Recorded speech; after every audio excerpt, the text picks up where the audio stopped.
자, 오늘 본문의 그 배경이 되는 마을은 가버나움이라고 하는 동네입니다. 이 가버나움은 그 이스라엘 갈릴리 북쪽에 있는 가장 중요한 도시 가운데 하나가 이 가버나움입니다.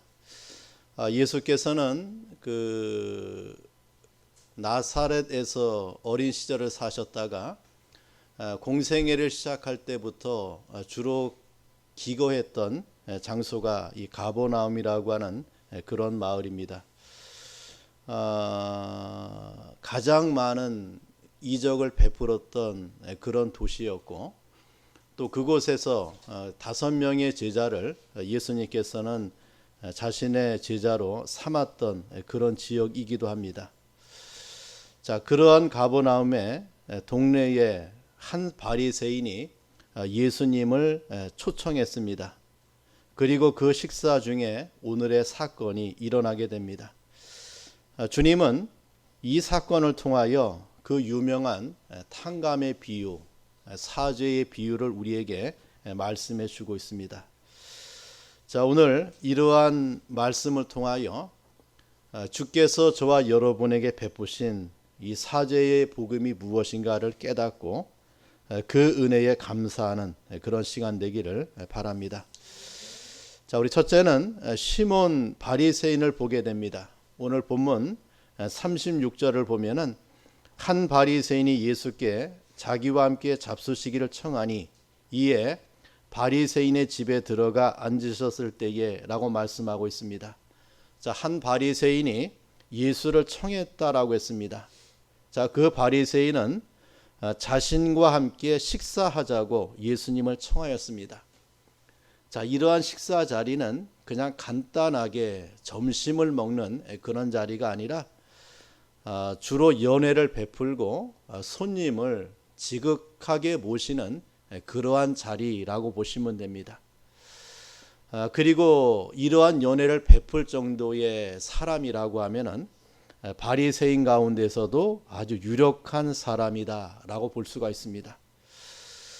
그 당시 그 바리새인들은 아주 율법주의를 자처하는 그런 자들입니다. 그래서 이 바리새인이라고 하는 뜻이 분리된 자, 그런 뜻을 갖고 있어요. 그러니까 일반 백성과 다르게 저들은 율법 준수에 생명을 걸고 그 율법을 준수함을 통해서 구원받은 자라고 하는 자부심을 갖고 살아가고 있는 자들이 이 바리새인들이다, 이래 보시면 됩니다. 그래서 저들에게는 선민이라고 하는 의식이, 그리고 의인이라고 하는 자부심이 아주 대단했어요. 하나님을 제일 잘 섬기는 그런 자라고 저들은 여겼습니다. 저들은 율법을 아주 잘게 쪼개어서 613가지의 율법을 다 지킨다라고 하는 것을 자부하며 사는 그런 자들이었어요. 하루에 적어도 3번 이상 기도했고 일주일에 3번은 금식함으로 경건함을 자랑하는 그런 자들이 이 바리새인들이었다라고 봅니다. 자, 이러한 바리새인이 예수님을 청했습니다.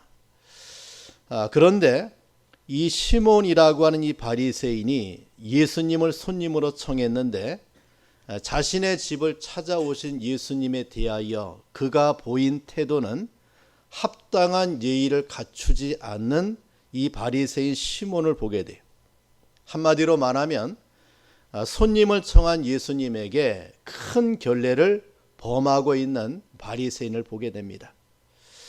자, 유대 사회에서, 그리고 유력한 이 집안에 또 연회를 베풀고 손님을 청한다라고 하면은 적어도 3가지 정도를 손님에게 행하는 것이 주인의 도리요 예의라고 봅니다. 하나는 오시는 손님을 맞이할 때에 입맞춤으로 맞이, 그때 맞이하면서 그 오시는 손님에게 평강을 기원합니다. 평강을 기원해. 평강의 입맞춤으로 손님을 아주 지극하게 맞이해. 자, 두 번째는 유대 사회에는 그 먼지길이요, 또 샌들 같은 신을 신고 있었기 때문에 그 더러워진 발을 가지고 내실에 들어가기가 부끄러워요. 그래서 반드시 그 주인이 또는 하인이 오시는 손님의 발을 씻어주는 것이 예의입니다. 발을 씻겨주고 그 다음에 연회장으로 이렇게 모시는 것이 그 예를 갖추는 두 번째가 되고, 그 발을 씻긴 다음에 그 다음에 향기 나는 향유를 약간 뿌려서 오시는 손님을 맞이하는 그런 예를 갖추게 된다, 이래 보시면 돼요. 자, 그런데 예수를 초청한 이 바리새인 시몬은 이러한 예를 행하지 아니했다라고 하는 거예요. 자, 그 이유가 뭔가? 그것은 바로 저가 주님을 사랑하지 않았다라고 하는 거예요. 자, 얼마나 이가 이 예를 행하지 아니했는가? 자, 우리 44절 하반절에 보면은 너는 내게 발 씻을 물도 주지 아니하였다라고 했어요. 또 45절에 보면은 너는 내게 입 맞추지 아니하였으되라고 했고, 또 46절에도 보면은 너는 내 머리에 감람유도 붓지 아니하였으되라고 예수님께서 말씀하고 있는 것을 보게 됩니다. 자, 이것은 예수를 초청한 이 바리새인 시몬이 주님을 사랑하지 않았고 또 예수님을 존경하지 않았다라고 하는 사실이, 식사 자리에 청했지만은 그러나 예의를 갖추지 않은 그의 마음에 사랑이 자리 잡지 못한 이 바리새인 시몬의 태도를 우리에게 보여주고 있습니다. 자, 두 번째는 우리가 살펴볼 사람이 제일 많은 한 여인을 보게 됩니다. 오늘 본문 37절에 보니까 자, 그 동네에, 이 가버나움이라는 동네에 죄를 지은 한 여자가 있어 예수께서 바리새인의 집에 앉아 계심을 알고 향유 담은 옥합을 가지고 와서 라고 말씀해 주고 있습니다. 자, 예수님을 청한 바리새인 시몬의 집에 뜻밖의 사태가 벌어집니다. 바로 그 자리에 초대받지도 않았고 또 올 수도 없는 한 여자가 찾아온 것입니다. 자, 그녀의 이름이 성경에 나오지 않아요.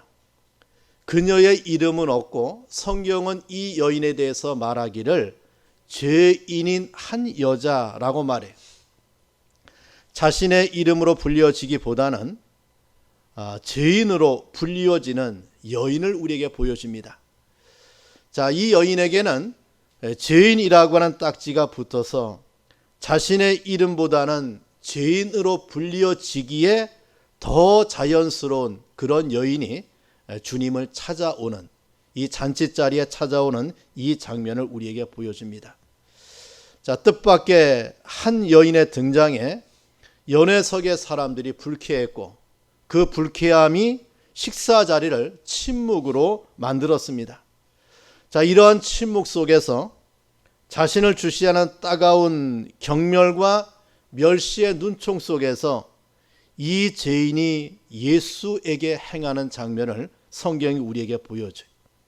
그 여인은 향유 담은 옥합을 가지고 예수의 뒤로 와서 예수의 발 곁에 서서 울었다라고 말합니다.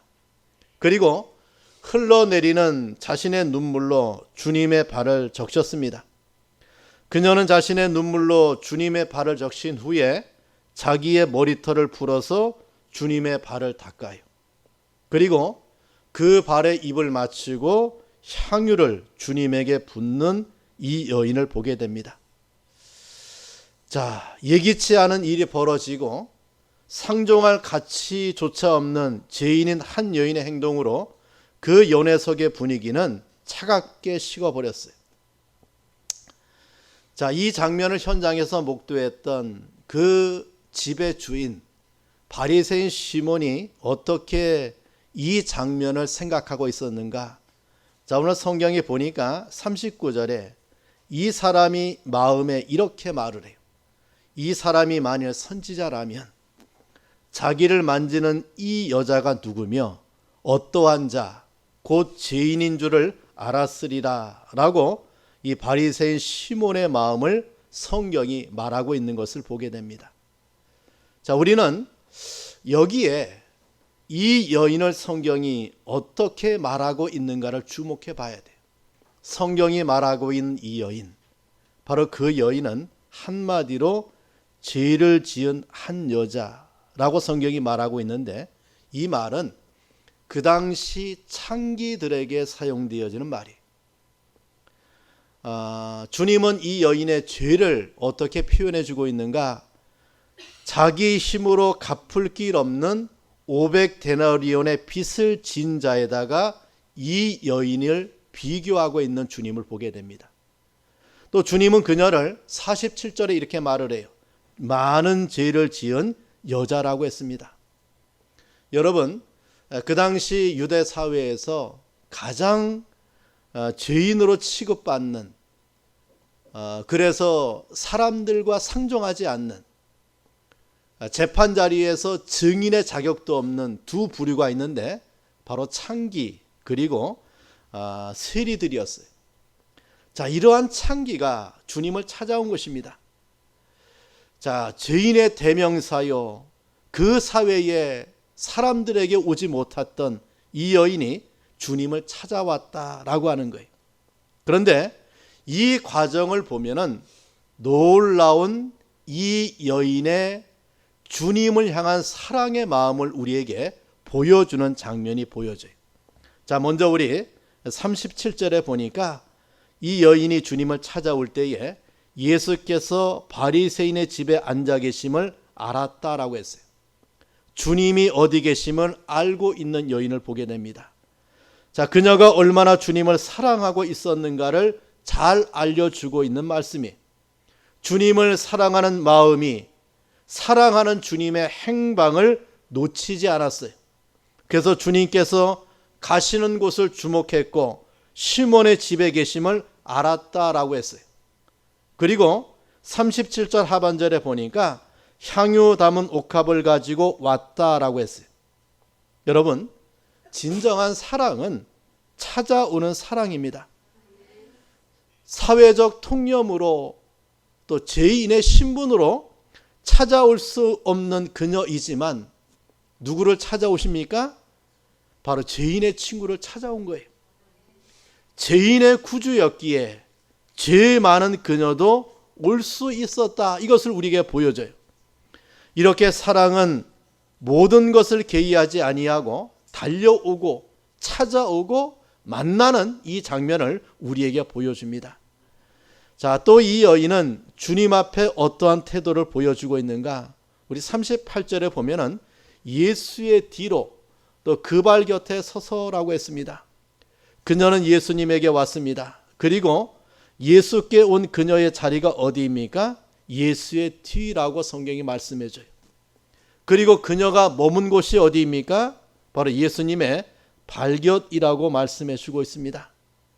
그는 예수님의 뒤에 오셔, 그리고 예수님의 발곁에 머물고 있는 이 여인을 보게 돼요. 그녀 자신의 겸손함을 우리에게 보여주는 그의 자리였고 그의 모습이었다라고 볼 수가 있습니다. 자, 그곳에서 이 여인은 38절에 보니까 그 발 곁에 서서 울고 있는 이 여인을 보게 돼요. 이것은 무엇을 말합니까? 회개의 눈물로 주님의 발에 자신의 눈물을 떨구고 있는 그 여인의 회개를 우리에게 보여주고 있습니다. 깊은 죄악의 수렁에 빠진 자신의 죄를 회개하는 눈물을 흘리고 있는 이 여인을 보게 돼요. 그리고 자기 머리털로 그 주님의 발을 닦고 있는 이 여인을 우리에게 보여줍니다. 여러분, 여인의 머리털은 영광의 면류관이에요. 또 여인의 머리털은 자존심이고 자신들의 영예의 상징이 머리털입니다.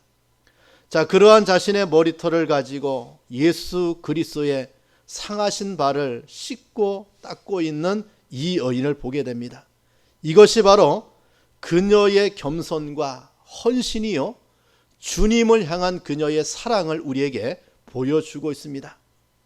또 38절에 보면은 그 발에 입맞추었다라고 했어요. 또 45절에 보면은 그 주님의 발에 입맞추기를 그치지 아니했다라고 말씀해 주고 있습니다. 주님의 그 사랑에 감격해서 그 지극한 사랑의 감동의 표현들을 펼치고 있는 이 여인의 모습을 우리에게 보여줘요. 그리고 그 발에 향유를 붓는 이 여인을 우리에게 보여줍니다. 그녀는 자기의 갖고 온 옥합의 목을 깨뜨리고 거기에서 쏟아지는 향기극한 향유를 주께 부었어요. 이것은 바로 사랑에 감격하는 감사의 표시요, 주님을 향한 그 여인의 최고의 헌신과 봉헌을 우리에게 나타내 주고 있습니다. 여러분, 이 한 여자를 보십니까? 그녀는 당시 사회에서 버림당했던 세리와 죄인들 가운데 하나였습니다. 그러나 주님은 그녀에게 친구였고 구주였고 생명이었습니다. 그러한 주님에게 죄인으로 낙인 찍힌 한 여인이 찾아온 것이, 옥합을 들고 주님을 찾아왔습니다. 감히 주님 곁에 앉지도 못하고 주의 뒤에 서서 자신의 눈물로 주님의 발을 적시고 자신의 머리털로 주님의 발을 닦고 그리고 자신의 이 최고의 헌신을 가지고 옥합을 깨뜨려 주님을 봉헌하고 있는 이 여인의 번신과 봉사와 감사를 우리에게 보여줍니다. 여러분, 여기에서 주님이 이 사건 앞에 저와 여러분에게 드리는 질문이 있어요. 바로 그것이 누가 주님을 더 사랑하겠느냐라고 하는 물음입니다. 자, 이러한 사태로 말미암아 이 바리새인 집에는 무거운 침묵이 흘러가고 있습니다. 도저히 이해할래야 이해할 수 없는 일이 벌어지고 있습니다. 그들은 침묵 속에서 주님을 비난하고 있습니다. 어떻게 그럴 수 있느냐는 생각 때문에 연회장의 침묵만이 맴돌았습니다. 마침내 무거운 침묵을 깨고 예수께서 시몬에게 말씀하기 시작을 해요. 주님은 지금 시몬 바리새인의 마음에 어떤 파동이 일어나고 있는지를 알고 계셨습니다. 주님이 물어요. 시몬아, 내가 네게 이를 말이 있다고 했습니다. 주님의 이 물음 앞에 선생님 말씀하소서라고 시몬이 대답합니다. 이때 주님이 그 유명한 탕감 비유를 그 연회석에 있는 사람들에게 들려주고 있는 것을 보게 돼요.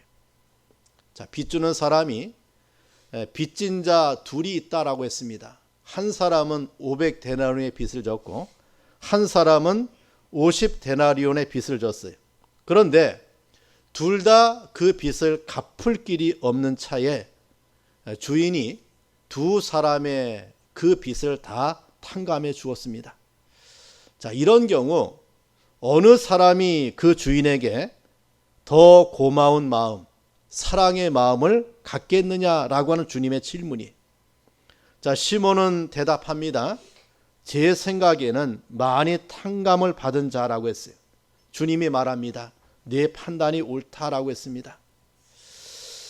여러분, 우리가 여기에서 정말 중요하게 생각할 것은, 자, 왜 예수께서 이 장면 앞에 이러한 비유를 가지고 저들에게 교훈해 주고 있느냐라고 하는 거예요. 여기에는 아주 중대한 진리가 내포되어 있다라고 봅니다. 자, 먼저 우리가 생각해 볼 것은 빚진 자 두 사람은 자신의 형편을 가지고 그 돈을 전혀 갚을 길이 없었다는 사실이에요. 자, 또 하나는 주인 편에서 두 사람의 빚을 전부 다 탕감해 주었어요. 자, 그 결과 주인에 대한 사랑, 주인에 대한 감사의 정도의 차이가 있다. 이것을 말씀해 줍니다. 많이 탕감함을 받은 자가 그 주인에 대하여 더 많은 사랑, 더 많은 감사를 표하게 되었다. 이것을 우리에게 말씀해 줘요. 그렇다면 이 비유를 통하여 우리 주님이 우리에게 주시는 중대한 영적 진리가 무엇인가를 이 시간 생각해 봐야 돼요. 그리고 과연 나는 어느 자리에 있는가? 바리새인 시몬의 자리에 있었는가? 아니면 제일 많은 이 여인의 모습이었는가를 생각해 봐야 됩니다. 자, 하나는 이 사건을 통하여 예수께서 주신 이 비유를 통해서 저와 여러분에게 주는 교훈이 무엇인가? 그것은 바로 모든 인생은 죄인임을 가르쳐 주고 있어요. 어떤 죄인인가? 큰 죄인임을 가르쳐줘요. 영원한 죄인임을 알려주고 있습니다. 여기 50데나리온의 빚을 진 자나 500데나리온의 빚을 진 자는 자기의 힘, 자기의 능력, 자기의 노력을 가지고 그 빚을 갚을 길이 없는 자였습니다. 자기 스스로 자기 죄를 갚을 길이 없는 우리 죄인을 향한 주님의 말씀이에요. 자, 본문을 보면은 예수를 찾아왔던 여인을 죄인이라고 했고, 또 47절에 보면은 많은 죄가 있다고 했고, 그녀는 스스로 해결할 수 없는, 용서받을 수 없는 많은 죄를 지고 살아가는 죄인이었어요. 주님이 44절에 말합니다. 이 여자를 보느냐라고 했어요.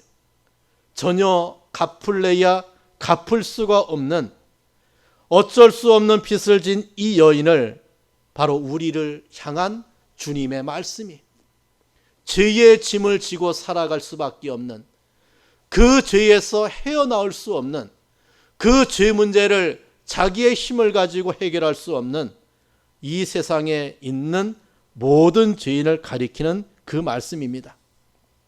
여러분, 우리 모든 인생은 죄 가운데 출생했어요. 그리고 죄의 빚을 지고 살아갑니다. 그리고 그 죄의 빚으로 이 세상에서 죽음을 맞이하고 하나님의 심판을 받아요. 자, 또 하나는 어떠한 영적 진리를 우리에게 말씀해 주고 있는가?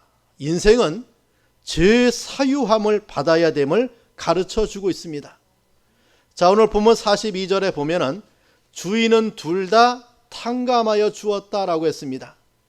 여기 탕감을 가리켜 47절에 보니까 죄사함이라고 말씀해 줘요. 47절을 봅니다. 이러므로 내가 네게 말하노니 저의 많은 죄가 사하여졌도다 라고 했어요.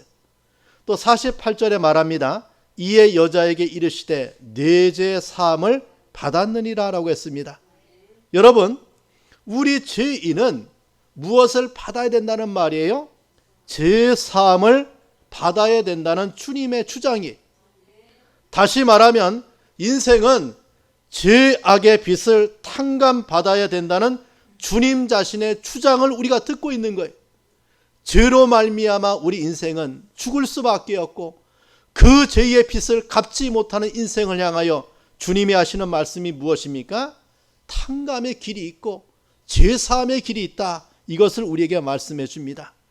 바로 탕감의 주, 죄사함의 주가 누구라는 말입니까? 주님 자신임을 말씀해 줘요. 자, 우리 성경을 자세하게 살펴보세요. 자, 우리 47절부터 봅시다. 자, 이러므로 내가 네게 말하노니라고 했어요. 자, 주님이 누구에게 말합니까? 예, 주님 편에서 죄 많은 한 여인에게 말을 해요. 무슨 말을 합니까? 그의 많은 죄가 사하여졌도다라고 했어요. 누가 지금 죄 사함을 선언합니까? 주님 편에서 죄 많은 여인의 죄를 사해 주고 있는 장면을 보게 돼요. 자, 여기 내가 네게 말하노니라고 했어요. 주님이 그 여인에게 사죄를 선언하는, 이것은 무엇을 우리에게 말합니까? 사죄의 힘이 누구에게 있다는 말이에요? 주님 편에 있다라고 하는 말이에요. 또 48절에도 말합니다. 자, 이에 여자에게 이르시되, 주님이 그 여자에게 말합니다. 네 죄 사함을 받았느니라고 누가 선언합니까? 주님이 선언해요. 여기 성경의 놀라운 진리를 우리에게 말씀해 줍니다. 누가 죄를 사해 주고 있습니까? 자신의 노력입니까? 아니면 세상의 현인입니까? 철인입니까? 어떤 세상의 영웅 호걸입니까? 아닙니다. 바로 예수 자신께서 죄 사함의 권세를 가지고 죄 많은 여인의 죄를 사해 주고 있는 장면을 우리에게 보여줘요. 자, 더 확실한 것은 49절에 보면 이 소리를 들은 그 집에 앉아 있는 유대인들이 뭐라고 말합니까? 이가 누구이기에 죄도 사는가? 라고 속으로 말하며 놀라고 있는 것을 보게 돼요. 여러분, 예수께서 이 잔치 자리에서 죄 많은 여인 앞에 주님은 누구임을 말씀해 줍니까? 사죄의 주인임을 말씀해 줘요. 죄 사함의 권세가 누구에게 있다는 말입니까? 예수 자신에게 있다, 이것을 우리에게 말씀해 줍니다. 예수님은 우리의 죄를 사해 주기 위해서 이 세상에 오셨어요. 예수님은 바리새인 집에 오신 것이 아니라 바리새인의 집에 온 죄 있는 여인의 죄를 용서하기 위해서 오셨어요. 그래서 주님은 그 복음의 진수 가운데 하나가 무엇입니까? 바로 죄 사함의 권세를 선언하고 말씀하고 선포하고 있는 주님을 보게 돼요. 여기에 우리 주님의 매력이 있고, 여기에 우리 주님을 향한 우리의 소망이 있고, 여기에 우리 주님을 향한 우리의 신앙이 있다라고 하는 거예요. 여러분, 기독교의 유독성이 어디에 있습니까? 바로 사죄의 은혜에 있는 거예요. 예수께서는 정치가로, 철학자로, 사상가로, 교육가로, 경제가로, 인도주의자로 이 땅에 오신 것이 아니라 죄인의 구세주로 이 땅에 오신 예수 자신을 우리에게 말씀하고 있는 것이 오늘 이 사죄의 복음을 통해서 드러내놓고 있는 주님의 모습을 보게 됩니다. 우리가 죄인일 동안 예수님만이 우리의 소망의 구주가 되는 이유가 무엇입니까? 주님만이 우리의 죄를 사해주고 주님만이 우리의 죄를 탕감해 줄 수 있는 분임을 말씀해 주고 있어요. 예수께서는 이 세상 인류의 많은 죄를 대속하기 위해서 오셨어요. 그래서 확실하게 우리에게 말씀해 줍니다. 건강한 자에게는 의원이 쓸데없고 병든 자에게라야 쓸데있느니라. 내가 의인을 부르러 온 것이 아니요 죄인을 부르러 왔노라고 했어요. 의인으로 생각했던 저 바리새인, 주님을 영접하지 아니하고 주님에게 합당한 예를 갖추지 아니하고, 아니 주님을 사랑하지 아니했던 바리새인에 비하여 이 죄 많은 한 여인은 자기의 전심을 다하여 주님을 사랑하고 주님에게 보은하고 주님에게 그 사랑을 보답하고 있는 그 여인을 우리에게 보여줍니다. 이러한 사건 앞에 주님이 우리에게 묻습니다. 주를 누가 더 사랑하느냐라고 하는 이 질문을 저와 여러분에게 하고 있어요. 여러분, 과연 저와 여러분이 정말 주님을 사랑합니까? 정말 그 사랑에 감복해서 헌신하고 봉사하는 신앙의 삶을 살아갑니까? 이 여인은 사랑하였기 때문에 사함받은 것이 아니라 사함을 받았기 때문에 사랑했어요. 그 주님을 통하여 구원의 은혜를 받고 죄 사함의 은혜를 받은 결과 그 여인이 어떻게 해요? 주님을 뜨겁게 사랑하는 그 여인을 보게 돼요. 자, 그렇다면은 죄 사함이 과연 어디에서 오는가? 자, 여러분 50절 말씀 봅시다. 50절 말씀을 보고 말씀을 맺겠습니다. 같이 읽어요. 시작.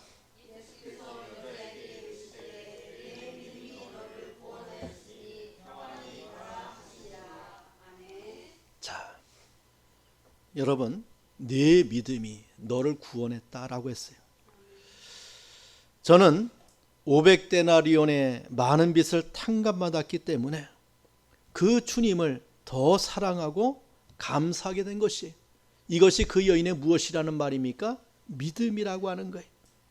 이러한 믿음이 있었기 때문에 예수께 나왔고, 이러한 믿음이 있었기 때문에 예수의 발 곁에 섰고, 이러한 믿음이 있었기 때문에 눈물로 예수의 발을 적셨고, 이러한 믿음이 있었기 때문에 자기 머리털로 주님의 발을 닦고 그 발에 입을 맞추고 옥합을 깨트려 주님에게 붓는 이 구원의 은총에 감사하는 사랑의 행동을 하고 있는 이 여인을 보게 됩니다. 사랑하는 성도 여러분, 우리는 이 세상의 인생의 삶을 살면서 정말 갚을래야 갚을 길이 없는 죄의 짐을 지고 인생의 길을 걸어갔던 자들이었어요. 죄 많은 자였어요. 내 힘과 내 능력 가지고 한 터럭의 죄도 사함받을 수 없는 죄인의 길을 걸어갔던 우리 자신이었어요. 그런데 그 죄를 위하여 누가 오십니까? 예수께서 낮고 천한 이 세상에 오셨어요. 그 예수께서 우리의 죄를 위해서 대신 십자가에 달려 죽으셨어요. 피 흘림으로 우리의 죄를 깨끗하게 씻어 주었습니다. 탕감해 주었어요. 그리고 우리에게 죄에서 자유하는 삶을 살아갈 수 있도록 은혜를 베풀어 주었어요. 그렇다면 그 사랑에 감복받은 성도가 그 주님을 향한 우리의 사랑을, 그 주님을 향한 우리의 헌신을, 그 주님을 향한 우리의 봉사가 이 여인과 같이 더해가는 것이 마땅하지 아니한가라고 하는 교훈을 오늘 본문에서 우리에게 말씀해 주고 있습니다. 우리 사랑하는 성도 여러분, 이런 사제의 복음 앞에 감사하는 자가 되게 하시고 보은하는 삶을 살아가는 그런 성도가 되기를 간절히 축원합니다. 자, 우리 기도하겠습니다. 자, 오늘 받은 말씀을 붙들고 기도합니다. 주님으로 말미암아 우리에게 주어진 이 사제의 은혜 앞에 감사하고 그 은혜에 보은하는 삶을 살아갈 수 있도록 위해서 우리 다 함께 통성으로 기도하겠습니다. 하나님 아버지 감사합니다. 주연의 가운데 이 시간도 말씀을 통하여 사제의 복음을 가지고 이 땅에 오신 예수님을 만나게 하심에 감사합니다. 죄로 말미암아 빚진 자, 죄로 말미암아 고통당했던 내 인생이 예수님의 대속의 은혜를 통하여 우리가 구원의 은혜를 받고 하나님의 자녀의 길을 걸어갈 수 있도록 은혜 주신 것을 감사합니다. 보은하는 자가 되게 하시고 감사하는 자가 되게 하시고 하나님께 영광 돌리는 자가 될 수 있도록 은혜를 주님이 베풀어 주시옵소서. 하나님 감사합니다. 이 죄인을 향한 주님의 사랑, 대속의 은혜를 이 말씀을 통해서 다시 한번 마음에 새기게 하심에 감사합니다. 주님을 향한 우리의 사랑이 보은의 사랑이 되게 하시고 죄 사함의 은혜에 감사해서 드려지는 우리의 헌신과 봉사와 우리의 사랑이 될 수 있도록 주님이 축복해 주시옵소서. 예수님의 이름으로 기도합니다. 아멘.